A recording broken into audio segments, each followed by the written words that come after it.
Hey there, and welcome back to vry102. Hope you had a nice break. We are going to talk a little bit about vry_rt. Go ahead and load up Alien Figure version 1 from your Simple Alien project. Make sure you set your project to Simple Alien first so it can load up all the image files correctly. As you can see, we have a little alien guy on a floor. There's no lighting in there right now.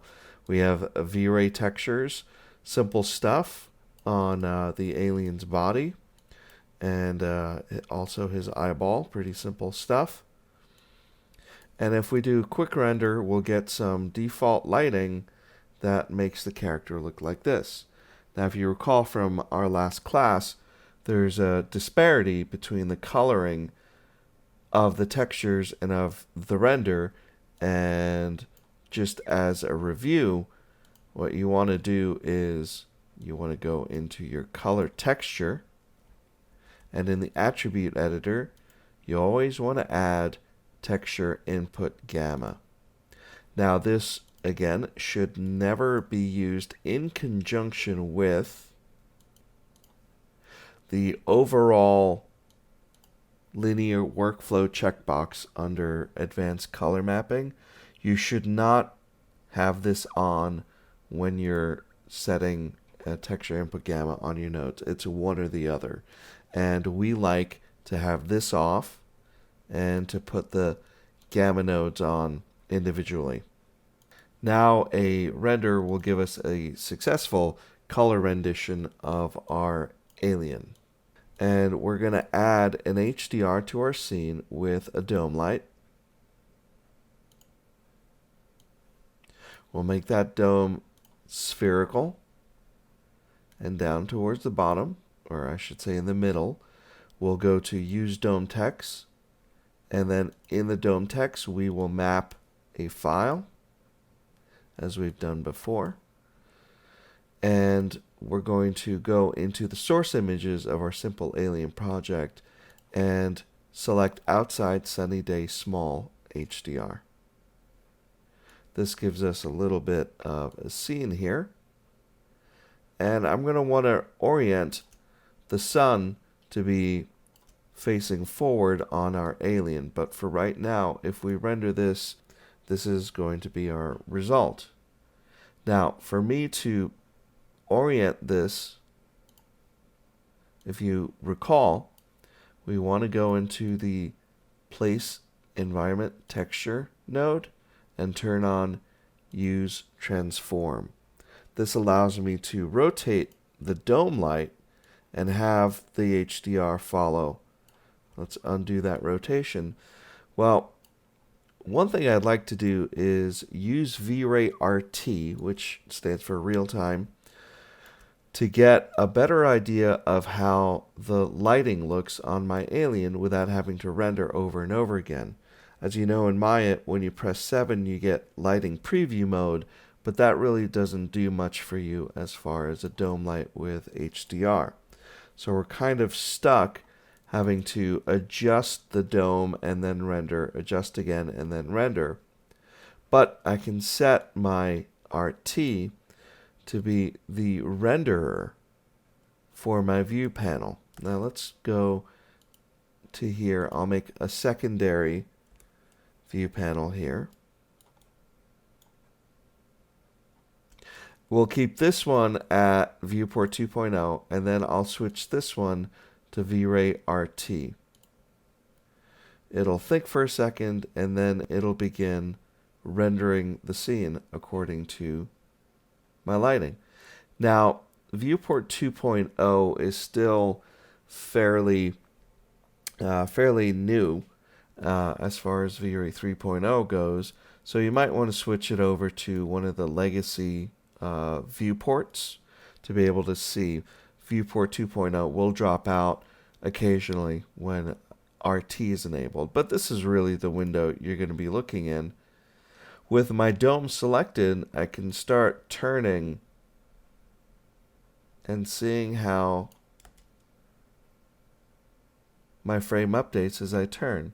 Remember, we want to get the sun to face our alien. So we'll just keep going until we get that feel.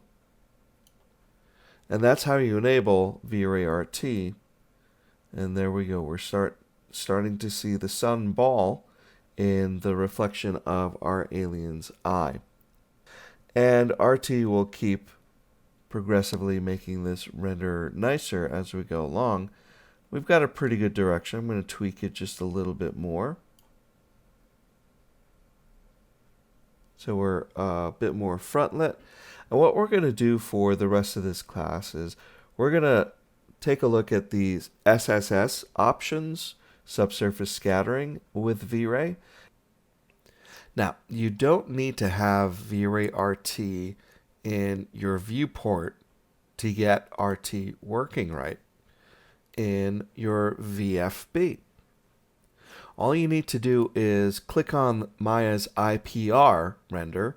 Obviously, if you click the regular render icon, it renders the scene. But if you click on the IPR, V-Ray enters into RT mode and then gives you a real-time rendering of your scene the way it is. Now, this way you don't have to have RT in one of your viewports, and you can get a pretty fast and accurate look at how your lighting will change as you change its parameters. Here we can see the lighting begin to change as I move the active part of the HDR further to the right of frame. Now, by default, IPR will keep progressing until it gets the image cleaner and cleaner and cleaner, or it'll refresh whenever you adjust some sort of setting. Moving a light, moving a camera, things like that will generally want to refresh the IPR/RT image in this window. By default, if you go into the render settings under the RT Engine tab, you'll see all the attributes and parameters that you need to adjust RT. By default, the engine is set to CPU, which means that RT is relying on your computer system to run the images and the refreshes for your RT. If you have a supported NVIDIA Quadro card, you should be able to switch it to CUDA to take advantage of the processing cores on the graphics card instead of using your CPU. Same thing goes for most other supported video cards, such as AMD's Fire Pro line. In this case, you'll want to go to the OpenCL, and that should also offload the RT responsibilities from the CPU to the graphics card itself. To stop the progressive nature of RT, as you can see where my mouse cursor is, that the pixels are getting cleaner, it will actually get to a point where it becomes a production ready and very clean render. This is the progressive nature of this rendering. To stop it, simply click stop and it'll stop progressing its cleanup. So you can see there's no more noise being cleaned up at this point since we've hit stop. When we take a look at our alien's eye, we can see it's not looking so great.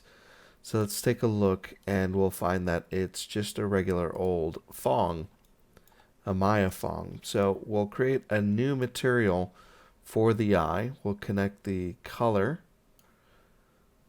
off of that map. Now, this is a black and white map, so it doesn't necessarily need to have the input gamma node. Let's assign the eye to our new shader and set a pretty reflective eye right now with a pretty high glossy value. And make sure it's connected. It is. And if we render this now, it'll look quite a bit better than our regular Fong eye because the Fresnel takes care of the reflections up in the front at the facing angles and not the glancing angles. Now I'd like to get a little bit more of a complex reaction out of the eye. Let's get rid of that old Fong by deleting our unused nodes. And in our V-Ray material for the eye, I'm going to set a glossiness that's lower at about 0.4, but I'm also going to turn up my Fresnel so that I get more reflections in the front of the eye. And if we care to put this in our buffer so we can compare, we'll see how the eye changes. Now, I could be doing all of this in IPR, so I will go ahead and do that. But instead of the IPR, we'll just run RT directly in this panel. And we'll watch as the eye changes. Now, to make this more reflective in the front would decrease the brightness of the eye for sure. So the higher we bring up the Fresnel,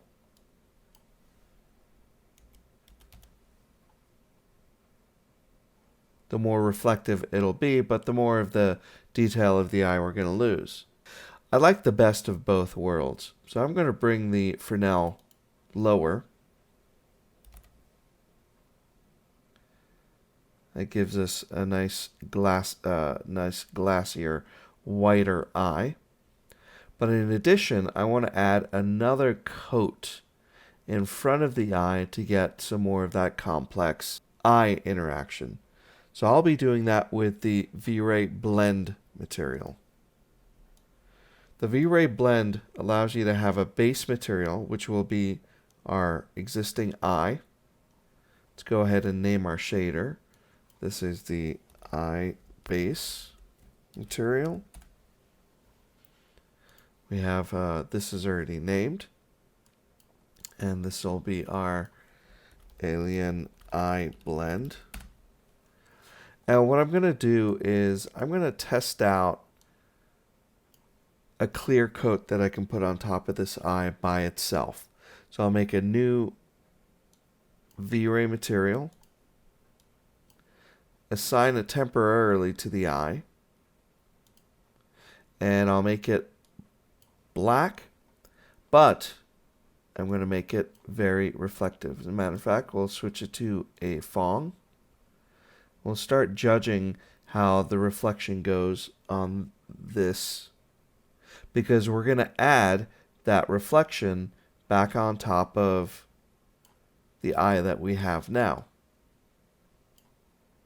So we'll go back and we'll assign, I like this reflection, we'll go ahead and assign it back over to the blend material.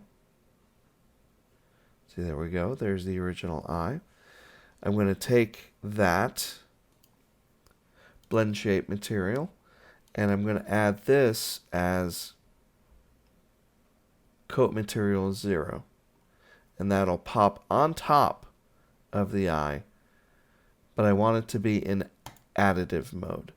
So whatever reflections I'm getting off of this shader will add on top of this one. Now let's go ahead and run a quick render of our eye. This is with our blend material in place. We'll get that into our buffer for a comparison. And then I'll go back to just the regular eye without the blend that we had a moment before. And we can see the difference that the extra coat has added on. A stronger with that blend material adding on to the eye. So we'll set this to be our blend material. And we'll get a slightly glassier eye. Now you can adjust this however you'd like to increase or decrease reflection and glossiness. It is using Fresnel right now, so if I turn off Fresnel, we will get a lot more reflection in the eye itself. Here's where I'm going to get the most bang for my buck. So my clear coat has no Fresnel in it, and it gives us a much more glassier eye. But it's a little too much. It definitely is much too much. So we'll turn Fresnel back on, but we'll set the Fresnel angle to be higher so we get to split the difference. Let's say about 4.5. Should give us something pretty good. And you can judge from this pretty quickly before you resort back to rendering, and that gives us a nicer looking eye. Of course, eyes are very complex structures, and ideally you'll want to model an eye based on the actual anatomy. So you have different parts doing different things with different shaders to create the complexity of a real eye. But for now, with a single object, this gives us a little bit of nice play.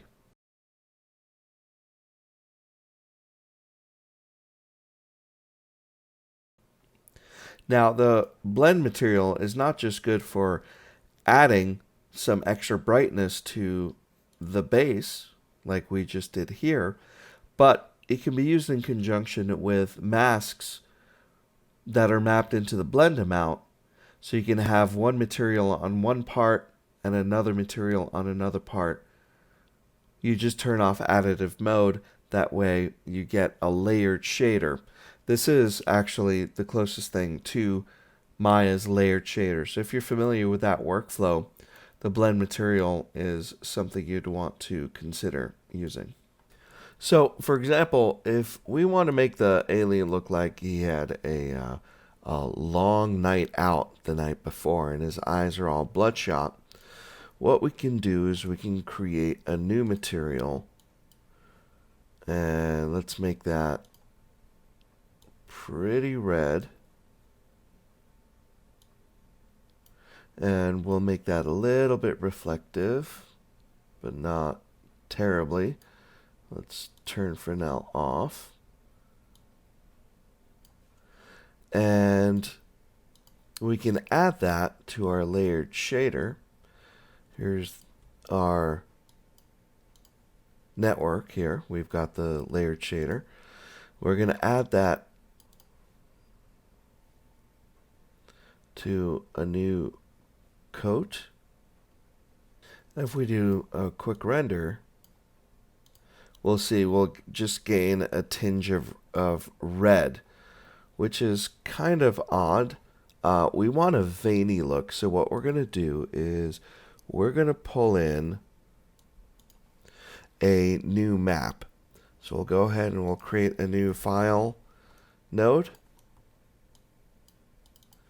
And in the source images folder, you'll find a file called eyeveinsmask.tiff. And we can use that as the blend amount for our bloody eye shader. Let's make sure that's named. And make sure this is named as eye clear coat. Here's our base. This is that extra shine, and these will be our veins. Our veins will render now.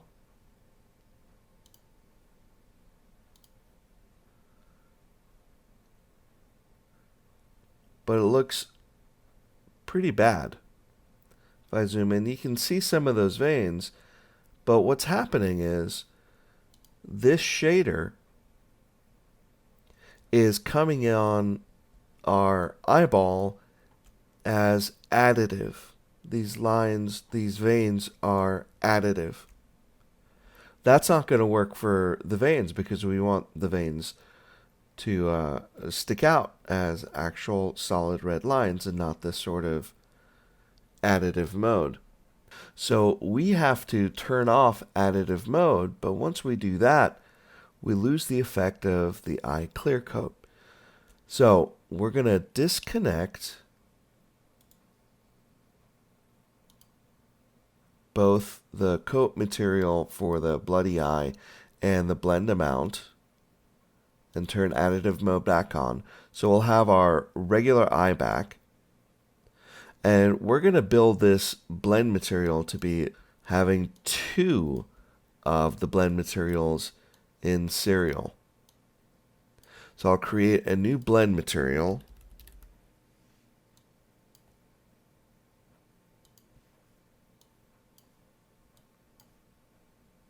And the base will go into this one. And the red eye will go on top of that. But we'll leave additive mode turned off, and we'll use the eye mask as the blend amount for our eye. Now you'll see that our eye gets clearly defined vein lines. I'm going to temporarily assign this to our new blend material that we have here. If I do a quick render, there we go. So we've got the bloodshot eyes. We've just lost that clear coat. Now, for this clear coat, we're going to replace our base material with this blend material. So let's call this eye bloodshot blend. And we'll be piping that into the base material of our eyeball, which then has the clear coat on top of it. So we'll save this into our buffer and render once we attach the eyeball blend back over to our eye. And this is what we'll have. So we get the bloodshot eyes in addition to that clear coat by creating 2 layered shaders in a serial arrangement.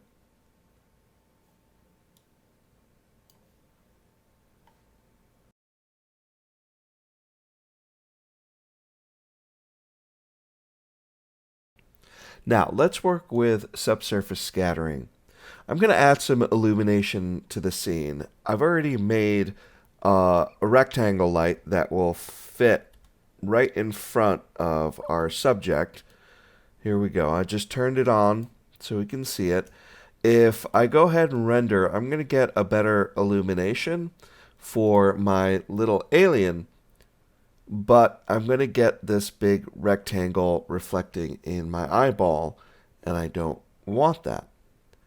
In the light itself, if you scroll down to a section called Options, you'll be able to turn off the reflections by turning off Effect Reflections. Now, in some cases, turning off Effect Reflections may change the illumination in your scene. However, in our case here, it doesn't really affect our illumination, but it does just get rid of that square reflection in the eyeball. If we take a look in the history, we can see that's the only thing that's really missing from us turning off reflections. So again, in the light, that's under Options, Effect Reflections. You can also turn off Diffuse and Specular if you wish, but that will get rid of the lighting that we've got from that light.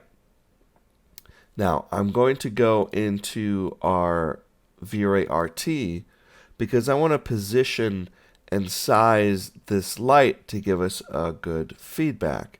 Of course, I'll lose my viewport 2.0, so I can always go back to my legacy here if I'd like. And in my extra perspective window here, I'm going to press T. And what T gives me is Maya's special manipulator, which now works for V-Ray lights. And I've got an aim and a source manipulator that I can use to move and position and rotate the light without losing my focus on the face itself. I can gauge what RT is doing in my viewport because obviously the further back I've gone, the darker my subject is going to get. So I'm going to get a broader, more diffuse light by increasing the size of my light, which again you should do through U size and V size instead of through scaling the actual light. And because RT's in my viewport, I can really start seeing how well this light is doing pretty interactively. Let's get a nice bright light. We'll make that a little bit longer than it is wide. And I'm pretty satisfied with that.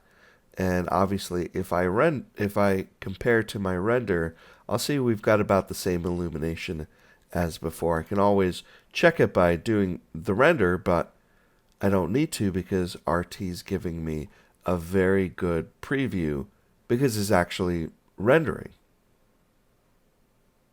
And here we can see exact match back and forth.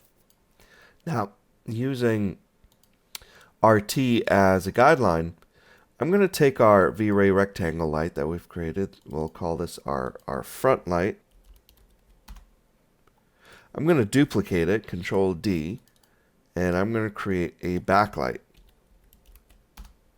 And again, with the special manipulator, I'm going to move this backlight to create a nice strong rim for our character, and also to bring out any sort of scattering. I'm going to exaggerate the effect of this light by making it nice and hot.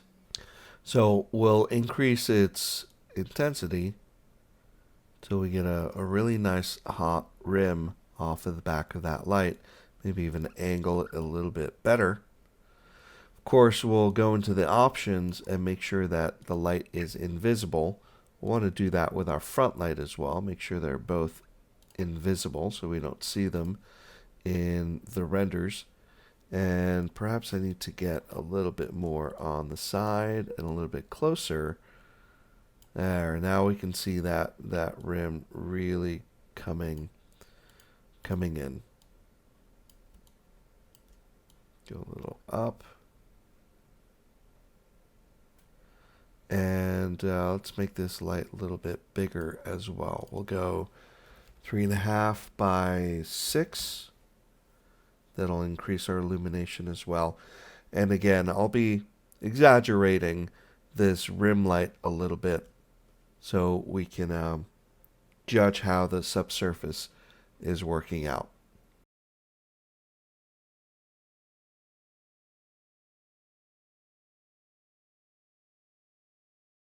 Now let's give our character a subsurface look. We'll be using the V-Ray Fast SSS 2 material and applying it. It's pretty easy. Boom, there you go. Done. We'll see RT giving us a preview pretty quickly. We'll see that our scattering is ray traced. We have options of using maps, of course, but RT won't deal very well with maps. It's much better to have the multiple scattering ray traced when we're dealing with RT, and it gives us a generally nicer result anyway. So that's the default. We're going to keep it there. And basically, what subsurface scattering does is it allows light to go into your surface and basically bounce around before it reflects back off or before it goes through your object to give a sense of translucency and thickness. We can see a little bit of that sort of glow coming in from our backlight. If we take our backlight and we change the color of the light, let's say to red, you'll see that we get obviously that little red rim from the light itself, but we get a slight coloration change in our model as well because that red is essentially scattering through our surface, giving us a little bit of a plasticky, latexy sort of waxy feel to it. You can see it much more in the thinner areas of our subject. As I move the window around, you'll be able to see that pink coming in through the red light from behind. So the subsurface is really good for creating looks of skin, wax, latex, plastic, any sort of soap, materials like that are really enhanced by using SSS. Now, having said that, it's not a terribly intuitive workflow, just SSS in general, and it requires quite a bit of experience in working with the different controls to give you a better idea of how it really truly works. So in this class, we're going to take a look at basically how I've come to terms dealing with SSS and getting a reasonable look. One of the things I like is the preset in the general parameters. It really gives you a few different options that help you set up your own look by starting with a base of one of these. Now, before we go to one of the presets, let's look at some of the other attributes and parameters that the shader has to offer. The pre-pass rate, pre-pass ID, all those are based on the maps that you might want to use and don't come into play when you're ray tracing. So we can skip those because we're going to stay with ray tracing. Now we have overall color and diffuse color. And to get a pretty good idea of how these work, I'm going to take a drastic change in the color. For overall, we hit yellow, and this gives us an overall yellow feel. So our material looks like it's a yellow plastic at this point. Let's take it back to white, and let's change the diffuse color to yellow as well to see how that changes. You'll note that there was barely any change, if at all, to the diffuse when I hit yellow. This is because of the diffuse amount. Right now it's set to 0. This means there's no real diffuse contribution, so as I turn up the diffuse amount, I'll start getting that yellow feel. At a full diffuse amount, this shader essentially turns into a regular V-Ray material, and the subsurface effect, the scatter and the subsurface color, really don't matter because your diffuse color is pretty much trumping all of that, and you're basically left with a V-Ray material. As a matter of fact, if I make a V-Ray material and I make it yellow, and I attach it to our object, there's really no change in how the V-Ray material looks against this fast SSS that has a full diffuse amount. So if you want the subsurface to be showing up, you're going to want to make sure that your SSS diffuse amount is low enough to allow some of that plastic, waxy, latexy, whatever material to come through. So as far as general coloration, your overall color plays a bigger role than does the diffuse color. So we'll take a look at mapping some of these later on to see how they all work together. So we'll kill the diffuse color and go back to its standard mid-tone gray, which again really doesn't matter because our diffuse amount is at 0. Now let's turn our backlight back to a white color so we're not confusing any of the scatter or subsurface colors, because we're going to try something drastic with these as well. So now we've got white lights and we've got a white overall color, and essentially we're getting a sort of a milky gray effect. Now I'll start by changing my subsurface color to that yellow, and I get a whole lot of yellow going on here. If I jack down my overall color, we'll start darkening, And if my overall is all the way at black, I'm all the way at black. So this factors my subsurface color to a great extent.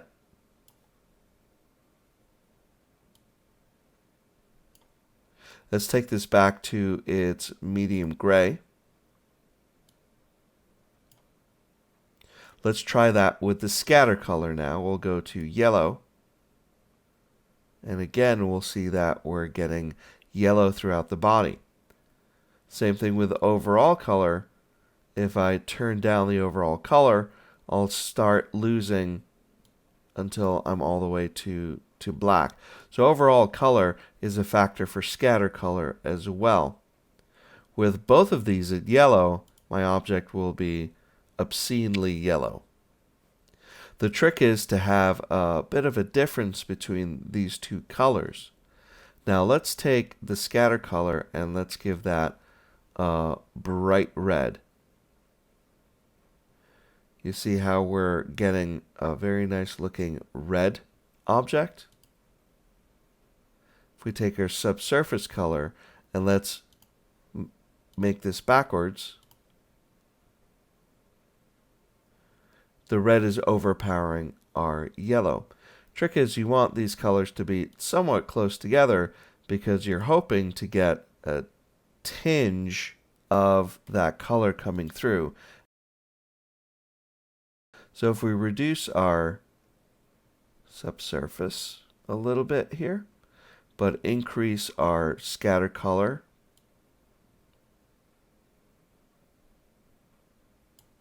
take it more into the orange,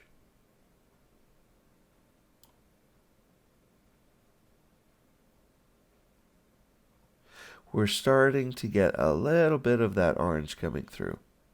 And here is a render region of our figure. You can see some of that tan that we have for our scatter color, that sort of orangey tan, is starting to show up in the side of our figure here. If we go ahead and reposition, so we see some thinner parts of our model, we'll be able to assess this a little bit better.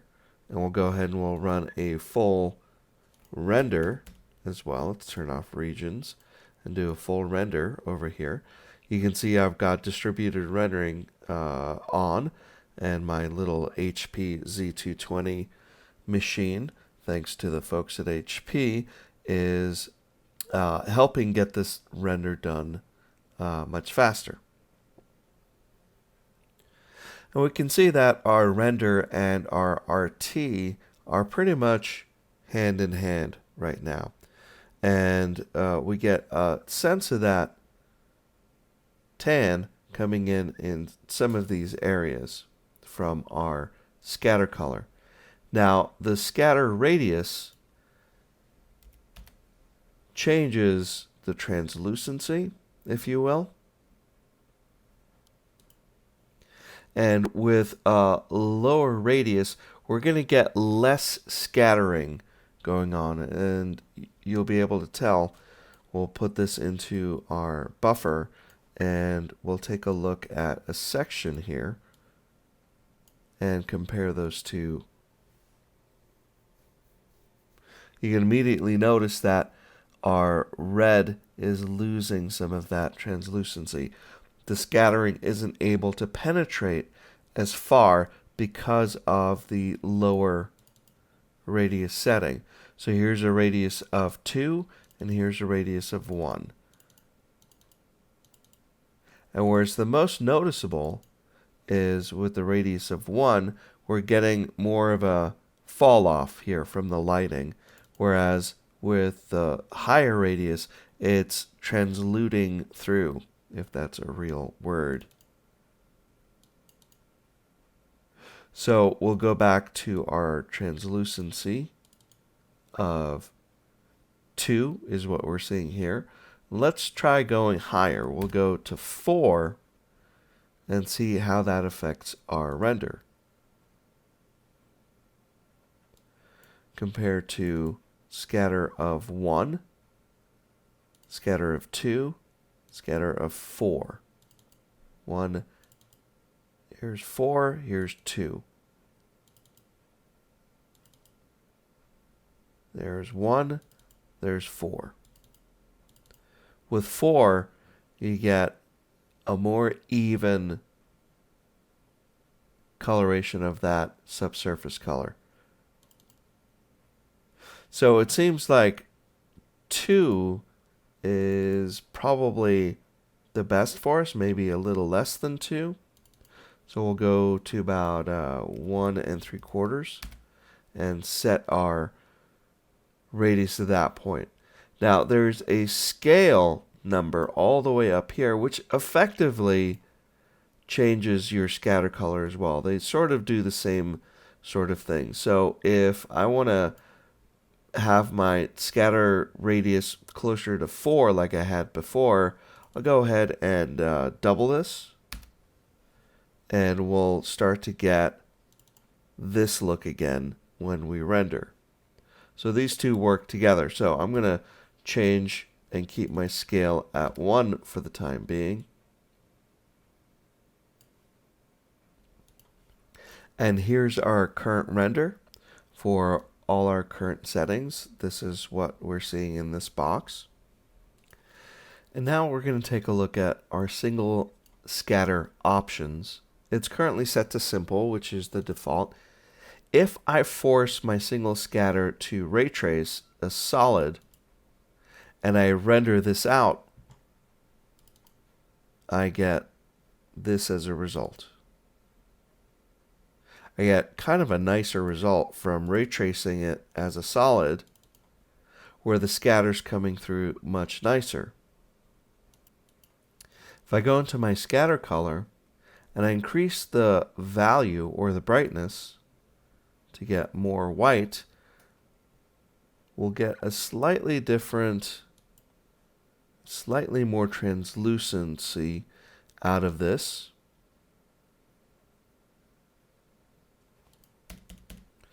Similarly, the darker I go, let's go back to our kind of tan, but we'll make it a much darker tan, the less of this translucency I'm going to get.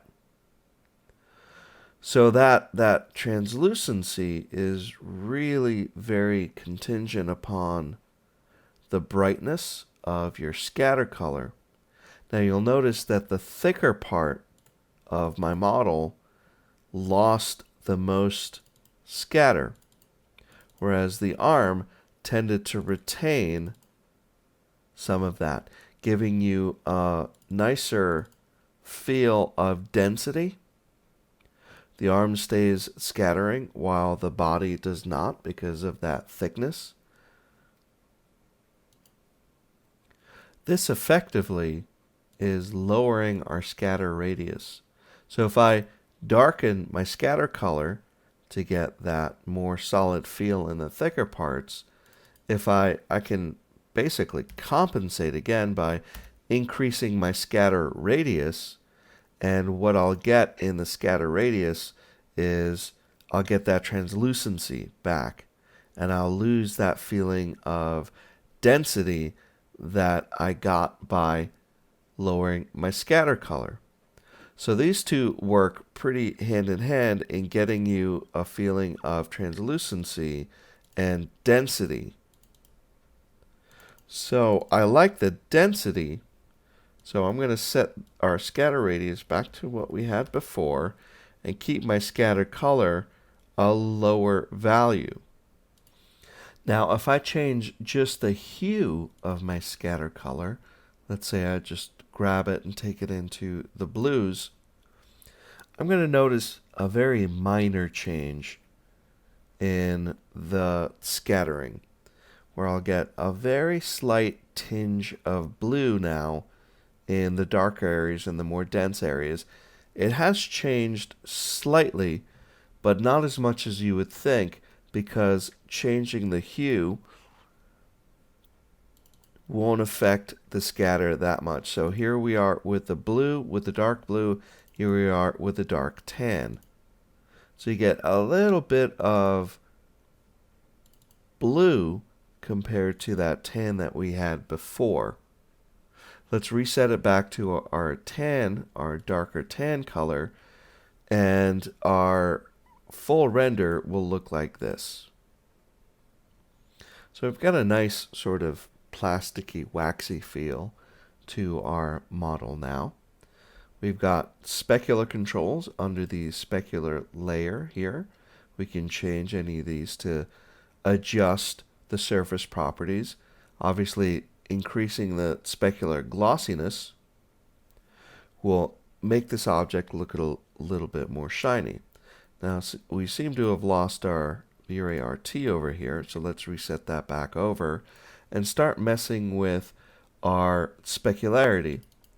Turning up the glossiness polishes our surface, and now we have a much more polished look. So the specular glossiness, just like with the regular glossiness on a V-Ray material, will really help dictate what your material looks like.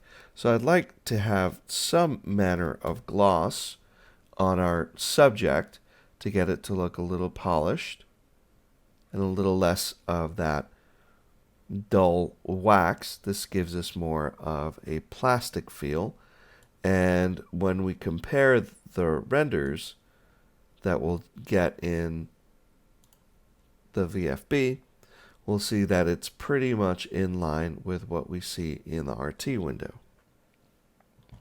And here's our render. We can see that it's pretty much in line with how RT is responding.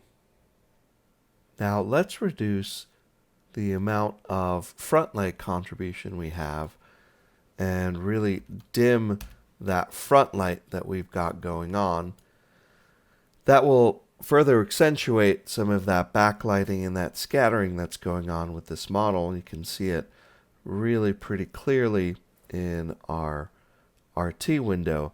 If we take our back window and increase that a little bit as well, that will be even intensified. And that's what I generally like to do, is I like to grab that backlight and make it pretty bright so I can start seeing some of that translucency coming. And you can see it really very well in our hands because of that variation in thickness that we've got going on. So let's take a quick look at what our new render looks like with a darker a darker front light and a brighter backlight to really accentuate our subsurface scatter. And as this final distributed render resolves, you can really get a feel for volume. Take a look at the hand, you get nice translucent fingers. It gives us a very nice feeling of backlit and volume for our little polished plastic guy here.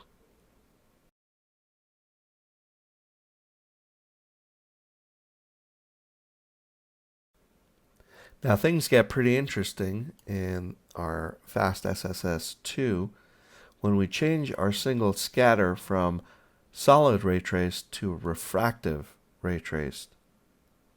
Now unfortunately IPR won't be able to show you what a full render will be able to at this point.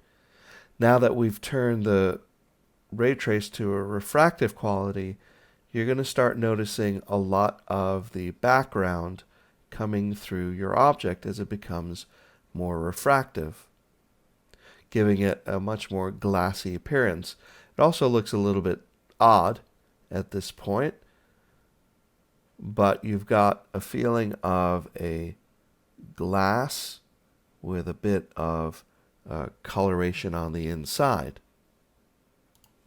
And as we compare the solid to the refractive, makes a big difference. Particularly down here, you get that glassy feel. But we need to start messing with the settings to get the refractive to look nicer. And one of the biggest changes we can make is to the scatter radius. the higher I go on the scatter radius, the more refractive this looks. And I've already rendered it. And here's the difference between a scatter radius of 1.75 and 4. You get a much glassier feel out of that. So let's back off on that and go lower. So we start losing some of that glass quality. And we'll have a little bit more of a apples to apples look to compare with the solid version of this. So at a scatter radius of 0.5 compared to 1.75, we lose some of that refractive quality. So here's 4, we're getting away from that glass look. This is 0.5 compared to 1.75. Really brings in that refraction in some of the more thin exposed areas like the thumb. Generally for the single scatter, I like to keep it on a ray trace solid to give me more of that plasticky look. Now, with our alien set to this sort of nice plastic look with that strong backlight, what I'd like to do is get back to our coloring, which we have with our original maps. Now again, as a review, we have on our map a specularity color, which accentuates the dots that are also used as bumps. We've got our color map, and those are those bumps that have the shiny specularity to them. And finally, we have a bump map that brings out those dots as well as a little bit of his belly. Question is, how do we get these maps and that coloration onto our character without losing that feeling of that plastic wax? Let's take a look at both our fast SSS and our original Fong. And we can start making the connections. So let's just make sure that we reset some of our settings. Our scatter radius should be 1.75. And our subsurface color to this red, our scatter color to this dark tan. So pretty much as you see it here is alien figure V03. So you can start with this file as we endeavor to add our maps to our shader. So starting with alien figure V03, we're going to put our maps in to make our alien look like he did before, but with the same sort of material. Go ahead and move this stuff out of our way here. So the first and biggest question is, where do we put our color? You may think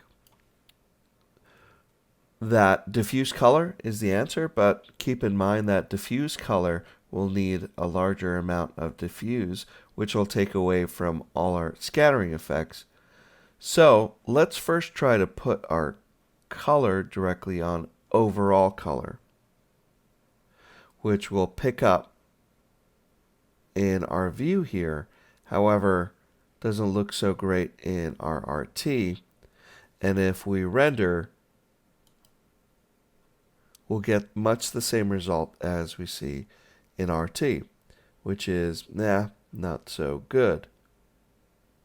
We are seeing some of the coloration coming through, so it is definitely helping us out. However, that's not the most immediate attribute for our color. So we'll go ahead and remove by breaking that connection and going back to our white overall color. We'll use this as a filter, as a multiplier of sorts. But the best place for our color map is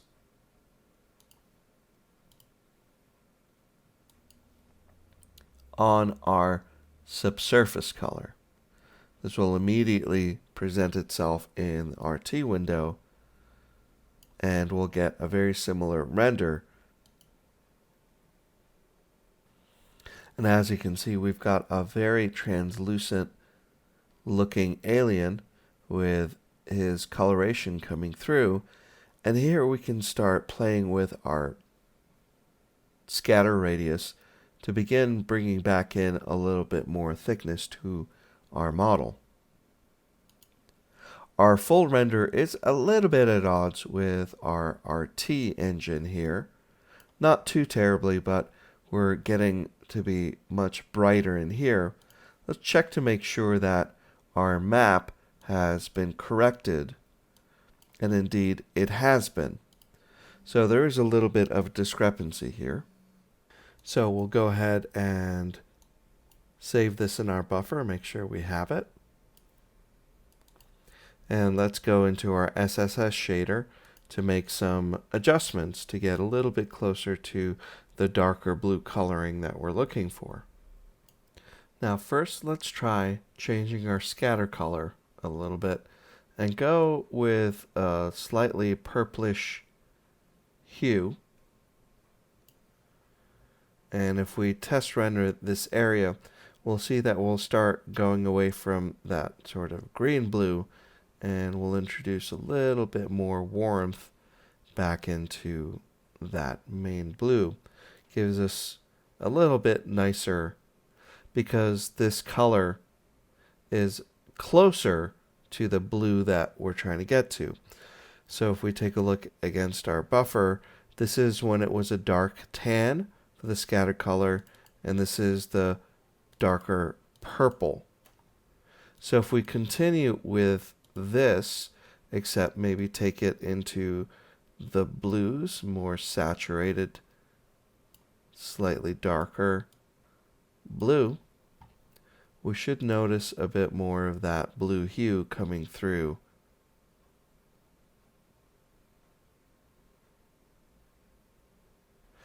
So initially, what's causing that light cyan color is mostly coming from our scatter coloring being so far on the opposite side of the color wheel we were coming off of here. So now I'm using more in line with the original map, and that gives us a much nicer overall blue to our alien. So we'll try rendering the whole guy out again. We can see that our alien has taken on a much more pleasant bluish color than before. But we still maintain some of that scatter to give it a feeling of less volume in some of these areas and thicker volume where there's more of that material. Only problem with going dark blue is we lose more of a sense of that translucency than we had before. So what we can do is try to regain some of that by splitting the difference. By going back into the scatter color and going with a higher value. So we're not so dark on our scatter color. And if we test a region of that, we'll see that the scatter color becomes a lot more forgiving and gives us more of that translucency without losing too much of the density either.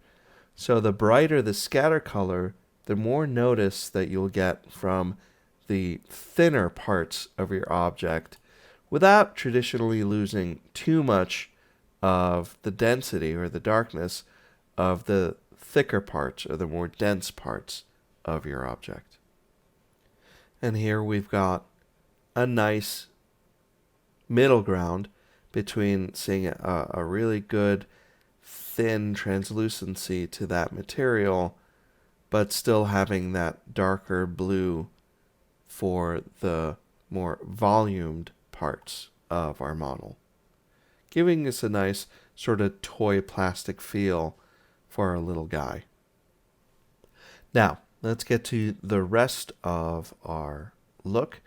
Part of that is a bump map for all the little spots on him. And this SSS2 shader has a bump mapping section as well as normal maps.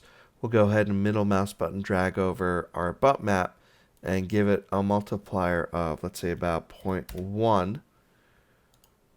And we should start seeing a difference with the bump map applied.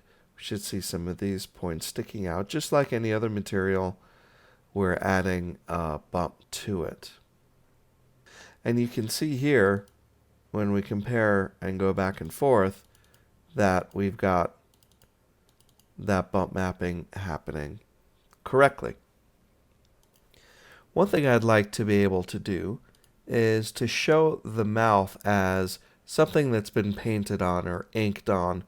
Right now, because of the subsurface, it's losing the fact that it doesn't look black like it's been printed on. So let's go ahead and take a look at creating a diffuse area for that.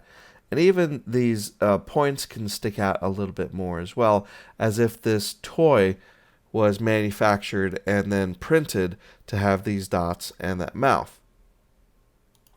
And to do that, we're going to use our diffuse color and diffuse amount.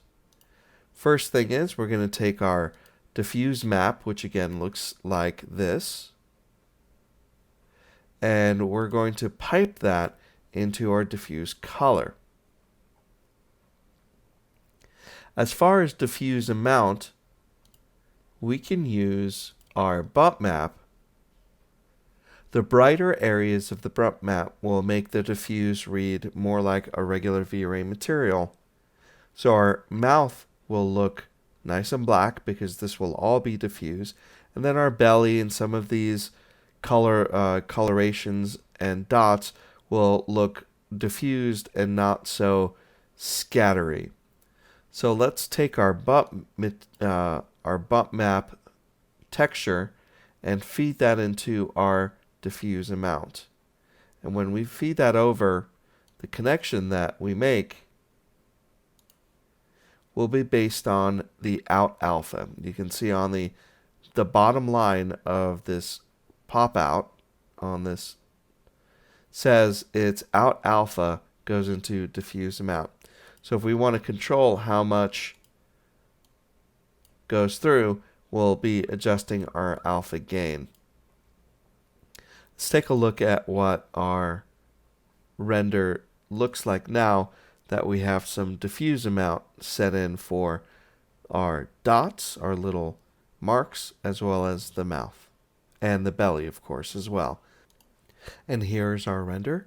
We can immediately see that the mouth looks much more printed on, as does the belly. And these dots are much more prominent, especially down the arm. They don't seem to succumb as much to the subsurface scattering as we saw before when there was no diffuse and diffuse amount. So if we go back and forth, you can really see those markings coming up and being more prominent in our little toy, especially the mouth and the belly.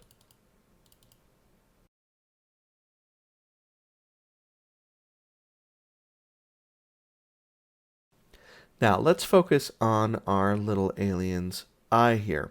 So here's a render of the head. We've got a very nice translucency happening. Here's all those printed on little blue points in the color map, and a little bit of the, sort of a grain that we have from the bump map. Our eye looks a little too solid now, a little too glassy to be this sort of nice soft rubber toy.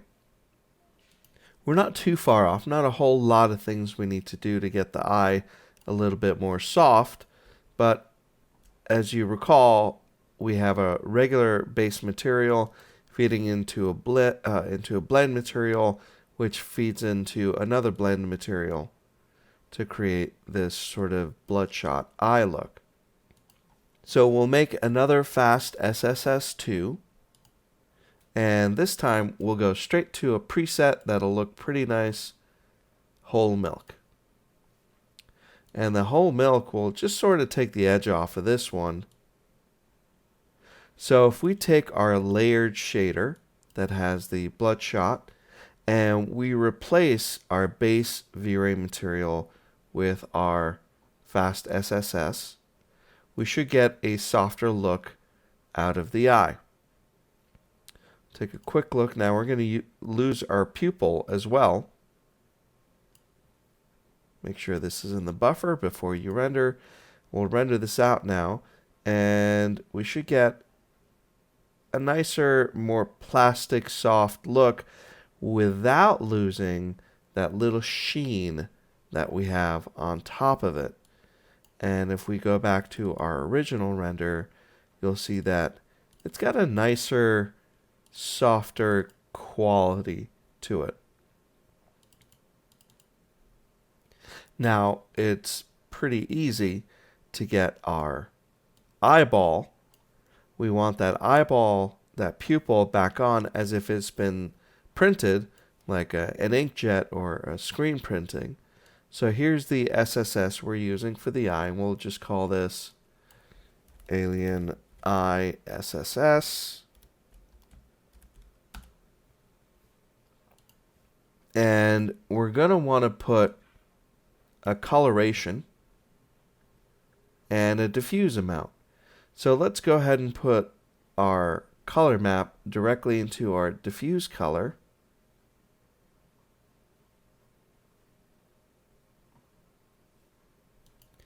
And we'll want a diffuse amount, but we want the diffuse amount to only cover the pupil and not the whites of the eye. So we're going to take this node and I'm going to duplicate it with connections to the network. That way it keeps the same UV space, or I should say the same placement texture. And this one, I'm just going to go into effects and invert it. So now white on black. And then on our eye SSS, I'm going to drag this over to diffuse amount, which will pop our pupil back in and make the pupil pure diffuse and not have any subsurface. So make sure that this is in our buffer, and we'll render this out, and we should get that pupil popping right back in without losing that little bit of nice milky feel that we had from the SSS. So we've got all the components here. Here's the original, our original eye. Very white, very, very sharp, hard plastic.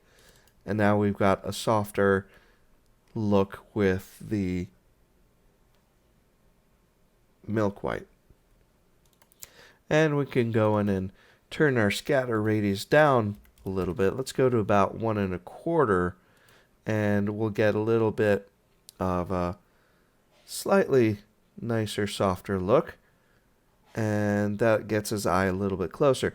Now, the clear coat with that glassiness can back off a little bit to give us more of a soft look. So we have to go into that part of the shader, and we can reduce its reflectivity a little bit,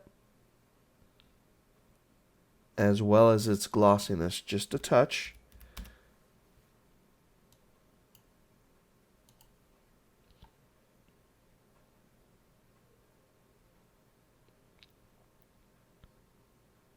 And that gives us a nicer eye with some subtlety. You can see how the eye goes from being a little bit more white to being a little bit more yellowish green down here. And that sort of subtlety really helps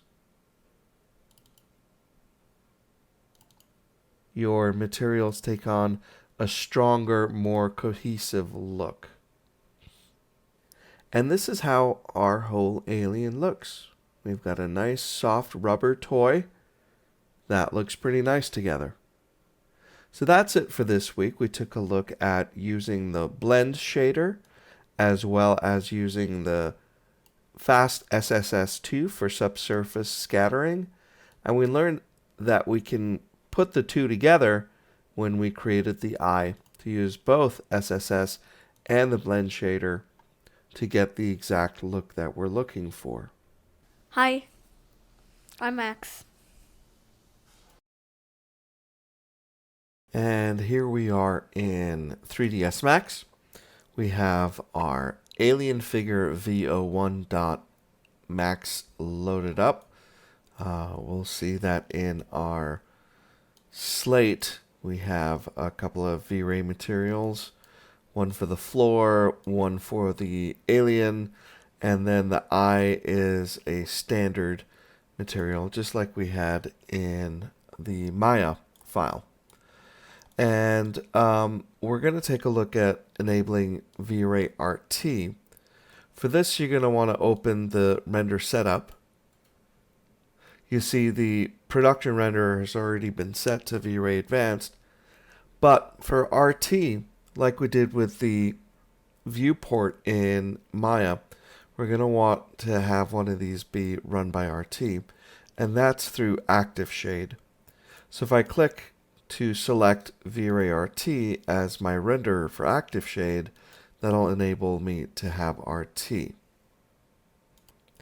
Now, to enable Active Shade, which is basically like IPR or the viewport view, we're going to go to the bottom teapot here, which is Active Shade, and that'll open up an Active Shade window.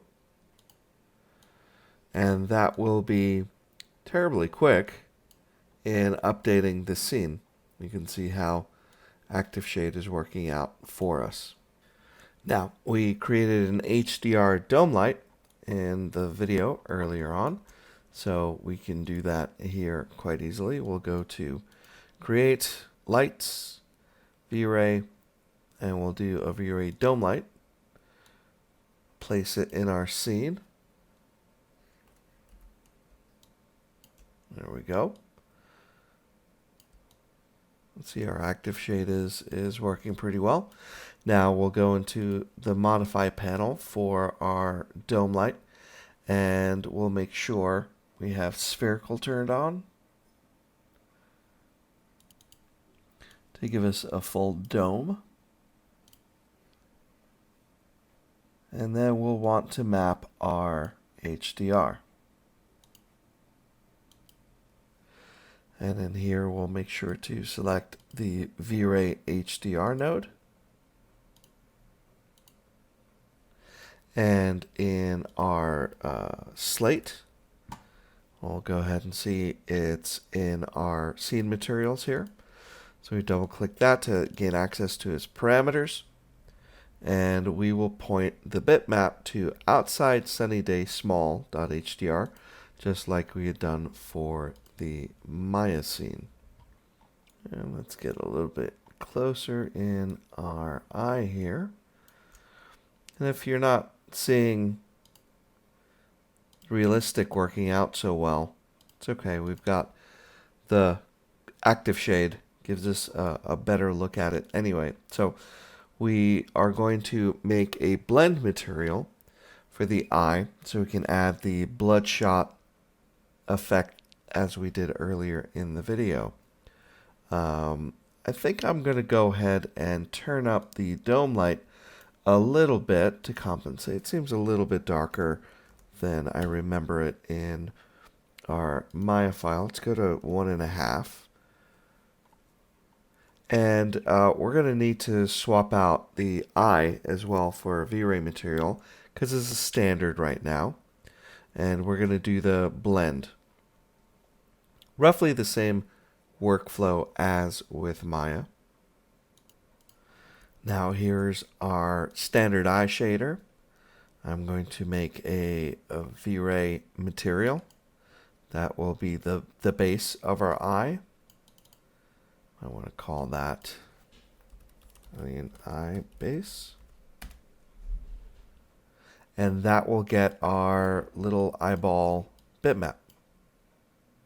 Go ahead and connect that to the diffuse color. And we'll go ahead and select the eye and assign the material to our eye. Now, our reflection was at a 0.4 amount. So we had a color value of white in Maya, but we can do about a 0.4 here. And we had kind of a glossiness as well, was at 1. And let's see, our active shade should be showing us a little bit of that. And we had a Fresnel IOR of about 2 with that Maya file. And now let's do the clear coat that went on top of the eye. What we call the alien eye coat. And this had a black diffuse color.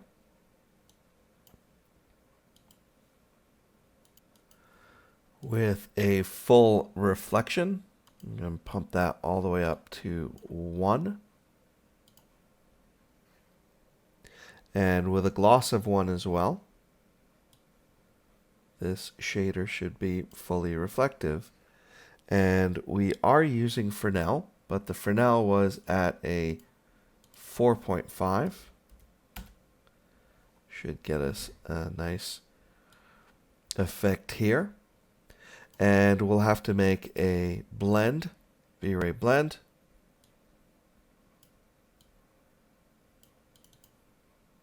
And we'll be attaching our base to here by pulling my output socket over to base material. We'll have it as an instance and not a copy because we want just this one. And our eye is going to be our coat. We can attach it here or we can attach it here, either way. Again, instance is what you want. We can go ahead and get rid of this standard. Get that out of our way. And we'll select the eye and attach it or assign the blend material to it. And here we're getting that reflection. Now, we're not seeing our HDR reflecting in our eye. If you go to the V-Ray HDR eye node, under the mapping towards the top of the parameters here in the slate, it's currently set to 3ds Max standard mapping type. We're going to change that to spherical, and that will give us our view in here. We can go ahead and move this around and see. Now, of course, to get the environment to show the HDR, you have to also add that to the environment. Now, we're going to want to turn this HDR around so we have the sun in front of the body.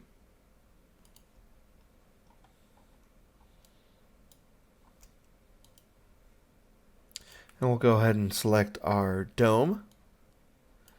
And let's get a good view here. We'll move so we can see where the sun's going to go. And we'll just rotate this puppy around. And see if we can get the sun where it's supposed to shine.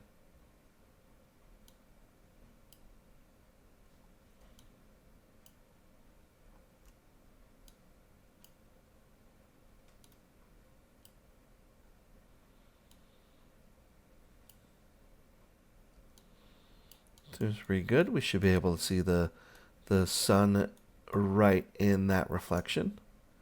And there we go. There it is. We can move it a little bit more. You can see it as you turn it in our active shade, which is pretty nice.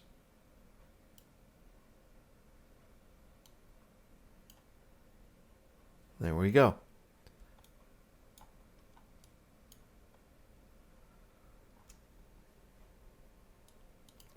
Now that we have the reflection of our environment in the clear coat, let's get the eye to have our bloodshot appearance.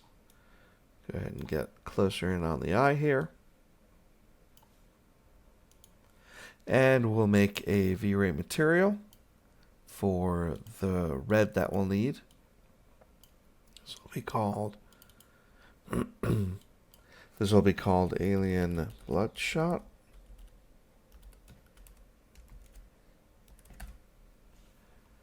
And we'll give it a nice, kind of a juicy red color. Maybe a little bit darker.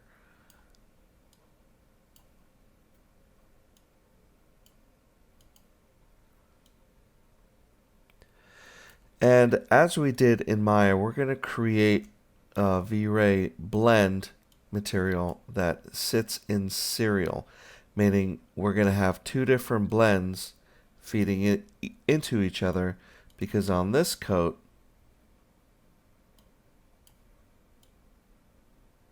we want this to be additive, which we haven't turned on yet. So if I turn on additive, watch what happens here. Now you're going to get a warning. So this is not going to be physically accurate. However, it looks better than it did before. Here we've got kind of gray, and we're sort of, I don't know, not looking so great. But we put the shellac mode in, and we've got a nice brighter eye, and our reflection tends to sit a little bit nicer on the eye itself. So because of that additive mode, we need to replace our base with a new blend material. I'll pull in a new blend material. Our original eye base will read into the base of our new blend. And then let's go ahead and assign it right now to this new blend. We'll lose that shellac that we had before. And we'll go ahead and add our red as a coat material, which will kind of turn our eye a little bit red. And that's because of the blend amount. And we want to be on the right blend material. There we go.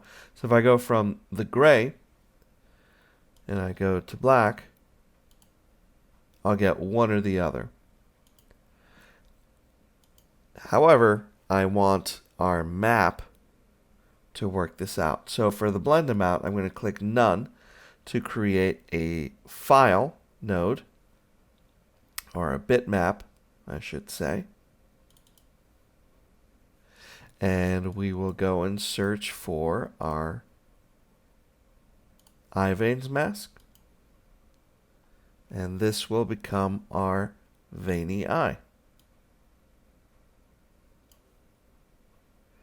Now all we have to do is assign our eye back to our original blend. We will disconnect the base from the old base and connect it to this new blend material. That way our bloodshot eyes are under our shellac of that clear coat. And now we have an alien with a bloodshot eye from staying out way too late the night before. Now, for the subsurface action, if you recall in the Maya part of the video, we created a couple of lights. We started with a rectangle light that was facing our character. You can see here it's updating in active shade as we go along. Now, in Maya, we use the special manipulator to allow us to point the light a little bit more easily to our subject. Here, if you go in the Modify panel, in Max, you have a checkbox called Targeted, and that will give you a target with which you can aim your light, as we did with the special manipulator in Maya. We'll go ahead and move this. I'm not getting a very good response out of the realistic here. I'm just going to go ahead and turn that to shaded again. And we've got much the same sort of ability here with the target. Our intensity should be around 10. And if we get our sizes correctly, we should be at about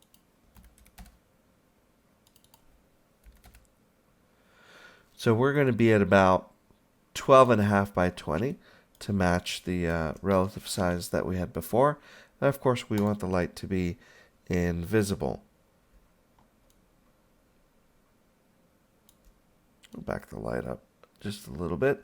This will give us about the same lighting as we had in the Maya portion. And if we zoom in a little bit here on the eye, we'll be able to see we're a little bright. Now keep in mind, I did turn up our dome, so we're going to go ahead and turn that back down. We have, let's see here, multiplier down to 1. Should reduce our illumination a little bit. It seems like maybe our rectangle is a little bit large or a little bit bright. Let's go to about a 5. So the numbers directly that we had from Maya aren't working out perfectly with what we have here. I think the scales are a little bit different, but we want to turn off the reflection of this light. So we want, just the same as Maya, turn off affect reflections, and that'll get rid of the rectangle in our alien's eye. As you can notice, we're in Alien Figure V02 Max, which pretty much corresponds with the Maya file as well. Seem to have lost our active shade here, but we can certainly re-enable that. There we go. And using the targeted mode, of course, we can go ahead and create another light for the backlight, just like we did, and get to making our SSS shade.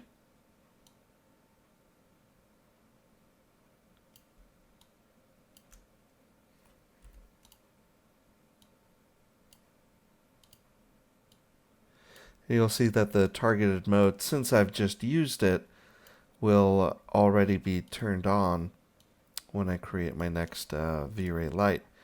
And you can use the exact sort of settings that we created in Maya to get the same setup for your alien here in the Max scene.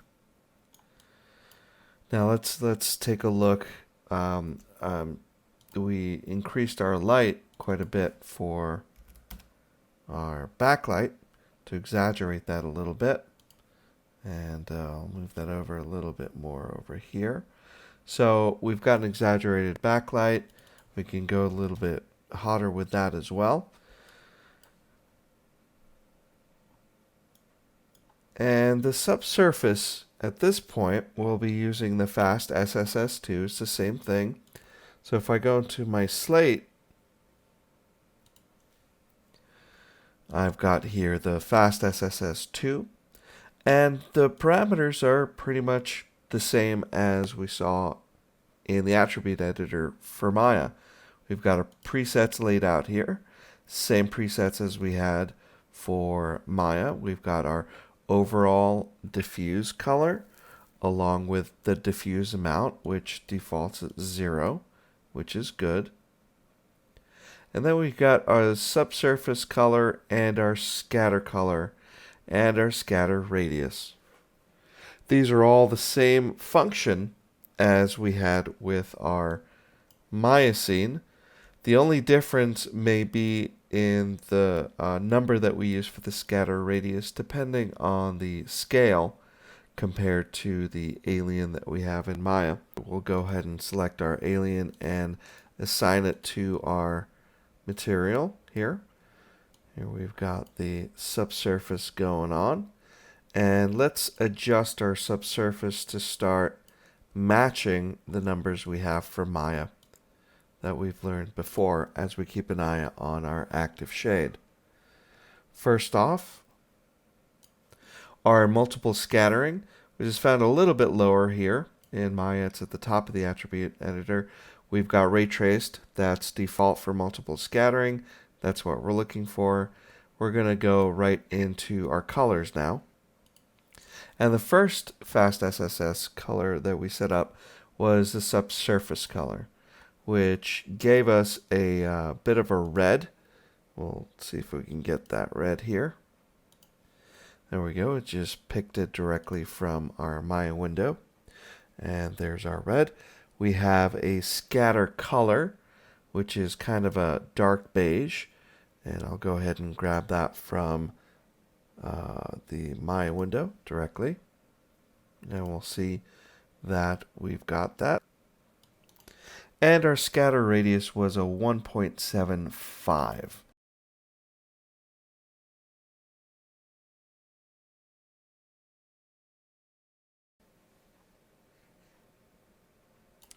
Now, I'm going to go ahead and render this.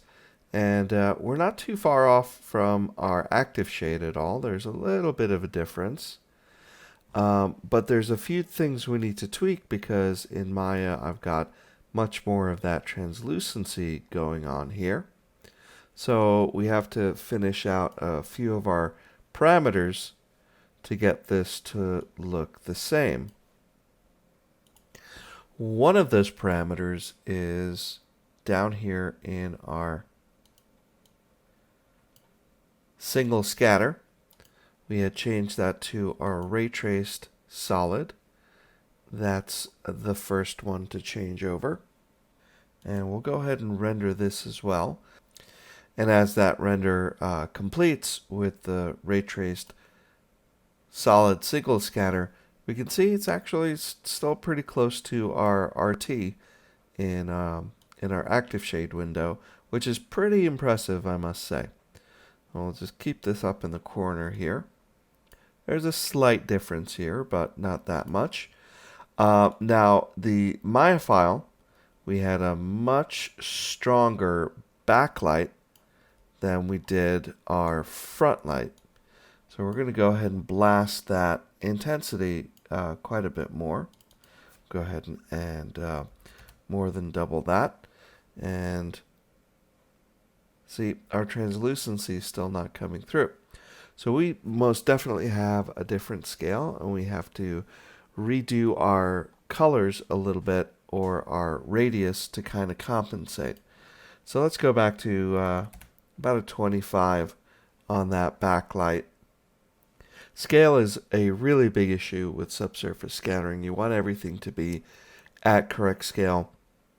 And that's one thing that really differs a lot between Max and Maya is their sense of scale. And that's a little unfortunate, but hey, that's the way things are. And that scale differential, interestingly enough, is exactly 100. That's the difference between the scale that we have with our 3ds Max file and our Maya file. So simply put, there's a couple of ways I can do this. I can go to my scatter radius and multiply that by 100. So we're at 175 centimeters, and we start to see that coming through. But since this is just a big universal scale, let's just set it here in the scale attribute. If I set this to 100, we'll start getting that subsurface look. And occurs to me in the Maya file, we took our front light and we darkened it quite a bit. So if we bring this down to be a little bit darker and our backlight a little bit brighter as we did in the Maya file, we will have much the same result in our alien. We'll do a quick render and compare the two. And here we see we're going to be pretty darn close. Let's bring our Maya in here. The difference is we played with the specularity and the reflection gloss of our Miocene, and we haven't done that here with this little guy in Max yet. So back into our slate, the specular layer, of course, we've got our glossiness here. I believe we had a value of 0.9 in our Miocene, and that will start to give us that sharp, glossy reflections that we had seen earlier in our video. And why not also do a render at the same time and see how they look. And here we are with our render. I'm going to kill the active shade window here. And we're probably a little too hot on this light, but you get the point here. We will keep hitting the numbers until you get the look that you want. But as far as the shader itself, now that we have the proper scale in the shader, we're going to get, there we go, we're going to get very similar results. But again, the lighting's a little bit different. It's not a one-to-one as far as the size of the lights and the intensities of them. But you can see the shader is behaving very much like we saw earlier in the video. And as a matter of fact, it is much the same process to assign these maps to their respective textures in the FastSSS. So our color map will go to our subsurface color, which is SSS right there. And our bump map will go to our bump texture right there. Let's go ahead and assign. Actually, we are already assigned, but make sure. So, as you can see, our active shade is bringing in our colors just fine. We've got the little bump map in there as well. Put that in the corner here. And what we also did in Maya is we went ahead and put the bitmap as well onto our diffuse color texture. And we used our bump map texture as our diffuse amount to give us more of a solid belly and a solid painted on mouth, as well as the little dots that appear on the alien. So if we zoom in a little bit, we might be able to see that a little easier. And basically, we are at the same place at the end. This is the 3ds Max version of the Week 6 class. Thank you for joining us. I hope this has been helpful.